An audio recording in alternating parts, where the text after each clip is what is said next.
debate on the wearing of hijab and the call to bar ceremony is our focus on this episode of Law Weekly. We talk to two legal practitioners, Mr. Jiti Ogunye and Mr. Ahmed Adetola-Kazeem. Also on the program today, we have a review of some of the activities of the judiciary. That's the lineup on this episode of Law Weekly. Hello and welcome. I am Shola Shoyeli.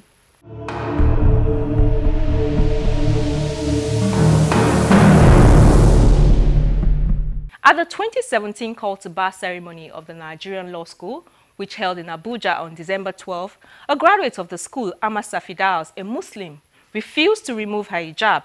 Reports say that before the ceremonies were to begin, all Muslims were respectfully asked to remove their hijabs prior to entering the hall. The request was complied with by all the Muslims present except Amasa, who vehemently refused to remove hers, even despite entreaties made to her. Now, reactions have continued to trail the incident, and on the program today, we feature two of the prevailing views on the issue. I'll begin with the views of Mr. Ahmed Adetola-Kazeem, a legal practitioner who's passionate about human rights and the criminal justice sector.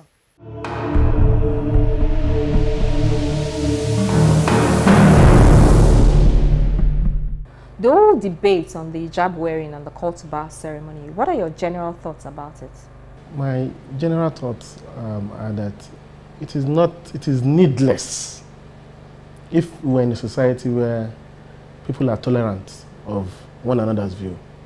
But unfortunately, we are not there, particularly because we are very sensitive about religion. I've maintained and still maintain that there is no law, there is no valid law or regulation barring aspirants to the bar from uncovering their hair during the call to bar ceremony. I stand to be corrected. So my general view from a question is that it is needless, assuming we're in a society where people are tolerant of each another's view, in view of the provisions of the Constitution and decided cases, plethora of decided cases at the Court of Appeal and even Supreme Court on issues relating to what happened during the call to bar. When you say that there is no law, what about the rule that says that Muslim ladies who may wish to wear the hijab should ensure that their faces, including their ears, are not covered? It is not a valid law, in my view, made by the body of benchers, because it is the body of benchers that has the duty to make regulations in relation to the call to bar. The LPA, Legal Practitioners Act, Section 3, Sub 5, gives them the power to call aspirants to the bar, And that same Legal Practitioners Act also gives them the power to make regulations. And they have a regulation. From the regulation I saw, Section 16.3 of the Body of Bencher Regulation provides the requirement, the dressing requirement for the call to bar. And in the requirement, they said, anybody who is proposed, who has been proposed and who has been successful in the examination and proposed for the call to bar should dress in the lawyer's bib and the barrister's gown. Those are the two items provided specifically provided under that regulation. That's the body of benches. Yes. And the Act also provides that they come with their wig, but they should not don their wig. They should not put the wig on their head until they are called to the bar. So one may ask that at least the hijab was not mentioned. I will also say, okay, the suit was not mentioned, trousers were not mentioned, pants were not mentioned. So I think we are just making things a little bit difficult. And assuming that there was a rule against the wearing of hijab, we say that rule is null and void, particularly considering the provisions, the clear provisions of Section 38 of the Constitution, who gives citizens of Nigeria freedom to thought, conscience, and religion, and also freedom to manifest and propagate their religious beliefs in private and in public. Are you then faulting the rights of the law school to make rules and regulations for their students? They can make rules and regulations for their students, but they cannot make rules and regulations for the call to bar, because that is the duty of the body of bencher.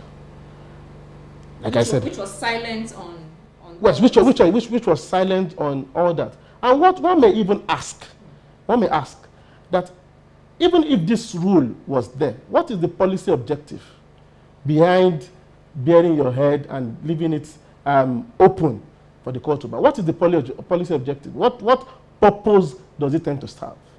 How would you then react to the argument that this position of yours can be abused because tomorrow the traditionalists and a whole lot of other religions could come up and say, this is our own uniform and we insist on the right to wear it, and today is hijab, tomorrow there'll be no limit, and there's no telling how, you know, the abuse that this position can be subjected to? It doesn't matter. It is not, when we were in the university, we wear different uniforms, nothing. If you go to the churches, if you go to mosques, people dress in different ways.